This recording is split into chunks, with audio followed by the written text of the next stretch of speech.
જો તમારું 2002ની કોઈ વિગત તમારી પાસે નથી અને અત્યારે ફક્ત તમારી પાસે ચૂંટણી કાર્ડ છે અને છેલ્લા ચૂંટણીમાં લોકસભાની હોય કે વિધાનસભાની હોય કે સામાન્ય ચૂંટણી જે કંઈ સ્થાનિક સ્વરાજ એમાં તમે મતદાન કરી આવ્યા હો તો એ વિષય તમે આપજો અને એ વસ્તુને લઈ અને સાથે ખૂબ સરળ પ્રક્રિયામાં તમારે તમારું ભારતીય નાગરિક છો એ આપણે સાબિત કરવું પડે છે. એના માટે ચૂંટણી પંચે 11 જાતના વિવિધ પુરાવા રજૂ કરવાની તક પણ આપે છે.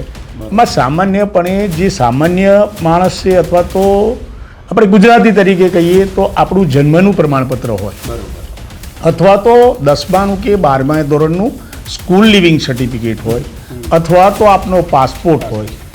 આપ કોઈ SC ST અથવા બીજી કોઈ જ્ઞાતિમાં આવો છો અને સક્ષમ અધિકારીએ તમને એનું પ્રમાણપત્ર ઇસ્યુ કર્યું છે તો એ પ્રમાણપત્ર આપી શકો છો અને એવા બીજા 5-6 જે દસ્તાવેજો છે એ તમે રજૂ કરશો એટલે BLO એને સ્વીકારી લેશે અને સ્વીકારીને એની માન્યતા તમને આપશે. એટલે આમાં કોઈ ગભરાવાની જરૂર નથી.